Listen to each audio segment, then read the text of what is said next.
శ్రీ మహాగణాధిపతయ నమః. మనం చాలాసార్లు ఏమనుకుంటామంటే, గతంలో ఈ పొరపాటు చేసాం, మరలా అవకాశం వస్తే ఈ పొరపాటు చేయకుండా ఉందాం అని ఒకసారి అనుకుంటాం.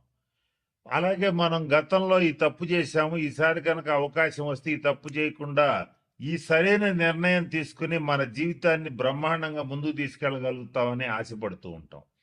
ఇట్లా ఏదైనా సరే గతంలో చేసినటువంటి తప్పులు కానీ, మన వల్ల జరిగిన ఇబ్బందులు కానీ, మనకు తెలియకుండా జరిగినవి కానీ, తెలిసి జరిగినవి కానీ ఏవైనా సరే ఒక ఇబ్బందికరమైన పరిస్థితులు, దాని ఫలితాలు చేసినప్పుడు తెలియవు కానీ చేసిన తర్వాత మనకి చాలా బలంగా దెబ్బ కొడుతూ కనపడుతూ ఉంటాయి.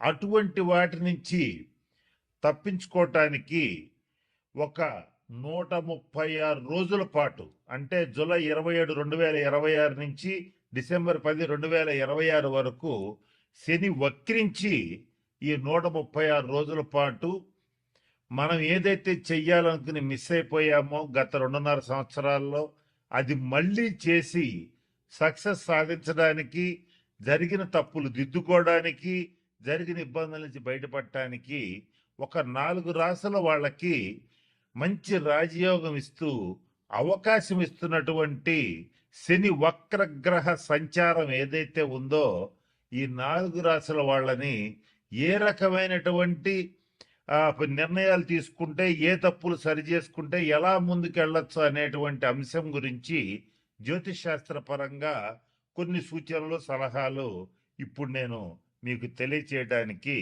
ప్రయత్నం చేస్తాను. తర్వాతి వాళ్ళు వృశ్చిక రాశి వాళ్ళు. వృశ్చిక రాశి వాళ్ళు కొంచెం ఈ గృహాలు, పొలాల విషయంలో నిర్ణయాలు తీసుకునేటప్పుడు ఈ 136 రోజులు వీలైనంత వరకు వివాదాస్పదమైనటువంటి స్థలాలు, పొలాలు కొనుగోలు చేయవద్దు. అంటే డిస్ప్యూట్ ల్యాండ్స్, డిస్ప్యూట్ ఆస్తులు ఏవైతే ఉంటాయో వాటి జోలికి పోవద్దు.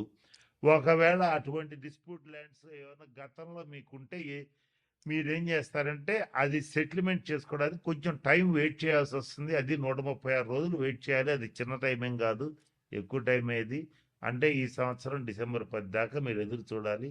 ఆ తర్వాతే మీ కోర్టు సెటిల్మెంట్స్ కానీ, మధ్యవర్తి పరిష్కారాలు కానీ అవుతాయి. ఈ లోపల అవ్వాలి అనుకుంటే తగిన శాంతి పరిహార క్రియల్ని పాటించాలి.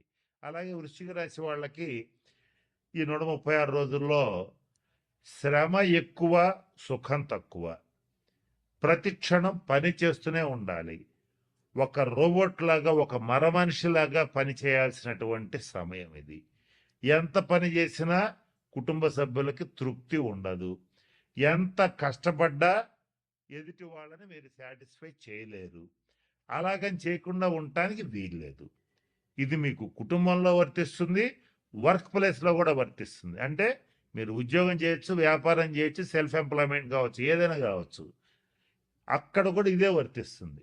మీరు ఎంత కష్టపడ్డా మీ కష్టాన్ని వాడుకుంటారు, మీ సలహాలు వాడుకుంటారు, మీ శ్రమని వాడుకుంటారు. పొగడ్తలను మాత్రం ఆశించద్దు. విమర్శలు ఖాయంగా వస్తాయి, దానికి సిద్ధంగా ఉండండి. విమర్శ వచ్చింది కదా అని ఈ 136 రోజుల్లో తీవ్రంగా ఎదురుదాడి చేయడానికి మాత్రం ప్రయత్నం చేయొద్దు. ఎదురుదాడి చేస్తే మీరే ఇరుక్కుపోతారు. కాబట్టి ఈ రకమైన జాగ్రత్తలు వృశ్చిక రాశి వాళ్ళు తీసుకోవాలి. ఇక ఫైనాన్షియల్ ఆస్పెక్ట్స్లో కూడా వృశ్చిక రాశి వాళ్ళు నిర్ణయాలు ఎలాగో ఆచితూచి తీసుకుంటారు. కానీ తీసుకునే క్రమంలో కొంచెం ఎక్కువగా ఆలోచిస్తారు ఈ 136 రోజులు. అంటే ఆలోచించాల్సింది ఒక పావుగంట ఆలోచించాలి ఒక విషయం గురించి. పావుగంట ఆలోచించడం కరెక్ట్ కాదంటే ఒక అరగంట లేదా గంట ఆలోచించవచ్చు. అంతేగాని రోజుల తరబడి, నెలల తరబడి ఆలోచించారనుకో మీ నిర్ణయం ఖచ్చితంగా తప్పు అవుతుంది. కాబట్టి ఏదైనా సరే 1-2 సార్లు ఆలోచించండి. మీ ఆత్మీయులు, మీ నమ్మకస్తులు, మీ శ్రేయోభిలాషులు ఎవరుంటారో వాళ్ళ సలహా మేరకు ఆర్థిక పరమైనటువంటి నిర్ణయాలు తీసుకోండి. జీవిత భాగస్వామితో భేదాభిప్రాయాలు రాకుండా జాగ్రత్త పడండి. ఏదేమైనప్పటికీ వృశ్చిక రాశి వాళ్ళకి ఈ 136 రోజులు సుఖం తక్కువ, శ్రమ ఎక్కువ, ఒకటే మాట. ఇకపోతే అంటే వృద్ధులు, వికలాంగులు ఎవరన్నా ఉంటే వాళ్ళకి సహాయం చెయ్యండి. అది ఆర్థికంగా కావచ్చు, అలాగే వాళ్ళకి సర్వీస్ చేయటం కావచ్చు. వికలాంగులు ముఖ్యంగా ఎవరన్నా కుంటి వాళ్ళు ఎవరన్నా ఉంటే వాళ్ళకి ట్రైసైకిల్స్ అంటే 3 చక్రాల బండ్లు ఇవ్వటం కానీ, లేదా వాళ్ళ ఆసుపత్రి ఖర్చులకు డబ్బులు ఇవ్వటం కానీ, రోగుల్లో కూడా మామూలు రోగులు కాదు, దీర్ఘ రోగులు. కొన్ని దీర్ఘ రోగులకి, తరుణ రోగులకి తేడా ఏంటంటే తరుణ వ్యాధులు అంటే అప్పుడొచ్చి అప్పుడే వారం 10 రోజుల్లో తగ్గిపోతాయి. దీర్ఘ రోగులు అంటే నెలలో సంవత్సరాల తరబడి వాళ్ళు రోగిష్టి వాళ్ళనే ఉంటారు. వాళ్ళకి సేవ చేయండి. ఇంకా కుదిరితే ఈ 6 రాసుల వాళ్ళు ఎవరైనా రక్తదానం చేసే అలవాటు ఉంటే చెయ్యండి, అది మీకు మంచిది. ఇక ఇంకా ఎవరైనా సరే ఈ 6 రాసుల్లో శనీశ్వరుడికి సంబంధించి మంచి ఫలితాలు పొందాలంటే ప్రభుత్వ ఆసుపత్రులకు వెళ్ళి అక్కడ ఉన్నటువంటి రోగులకి కావలసిన మెడిసిన్స్ ఇప్పించటం కానీ, ఏదైనా పళ్ళు ఇవ్వటం కానీ అవకాశం ఉంటే చేయండి.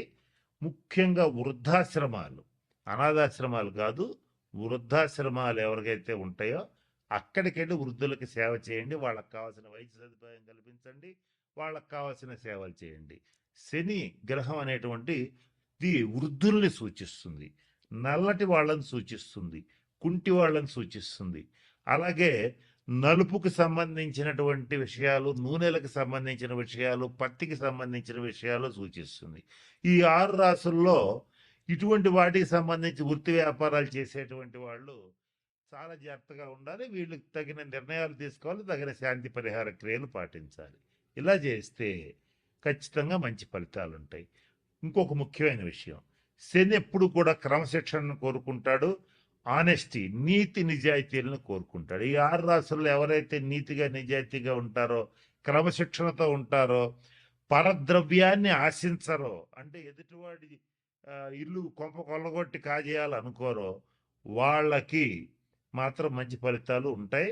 ఏదైతే నేను చెప్పినట్టుగా ఎవరో ఒకళ్ళ ఆస్తి కలుపుకుందాం, ఏదో ఒక రకంగా వాడి ఆస్తి వాడిని బెదరగొట్టో, భయపెట్టో, లేదా ప్రలోభాలకు గురి చేస్తూ లాక్కుందాం అనేటువంటి వాళ్ళు కానీ, తీవ్రంగా మద్యపానం చేసేటువంటి వాళ్ళు కానీ, అలాగే నిషేధిత ప్రదేశాలు అంటే జూద గృహాలు, వ్యభిచార గృహాలు, ఇటువంటి వాటి దగ్గరికి వెళ్ళేటువంటి వాళ్ళు కానీ, వాళ్ళని మాత్రం ఈ 136 రోజులు కర్మకారకుడైనటువంటి శనీశ్వరుడు ఖచ్చితంగా ఇబ్బందులు పెడతాడు. కాబట్టి వాటి జోలికి ఖచ్చితంగా పోవద్దు. ఈ 136 రోజులు అసలు పోవద్దు. కనుక నేను చెప్పినటువంటి విషయాలు గమనంలో పెట్టుకోండి, జాగ్రత్తలు పాటించండి. మన ఛానల్లోనే ఇంకా పరిహారాలు ఇస్తాను, మీకు షార్ట్స్ రూపంలో కూడా ఇస్తాను. వాటిని పాటించి ఈ 136 రోజులు మీకు అత్యంత అనుకూలంగా మార్చుకోవచ్చు. నేను చెప్తూ వీడియో మొదట్లో ఒక మాట చెప్పాను, వక్రీ బలి అన్నాను. వక్రించిన గ్రహం మరింత బలంగా పనిచేస్తుంది. ఆ బలంగా పనిచేసేటప్పుడు దాన్ని పాజిటివ్గా నెగిటివ్గా మార్చుకోవటం మీ చేతుల్లో ఉంటుంది. కాబట్టి నేను చెప్పిన అన్ని సూచనలు పాటించి అందరూ 12 రాసుల వాళ్ళు శనీశ్వరుడు యొక్క శుభ ఫలితాలు పొందాలని మనస్ఫూర్తిగా ఆశిస్తూ ఆ పరమేశ్వరుడిని ప్రార్థిస్తూ సెలవు తీసుకుంటున్నాను. స్వస్తి.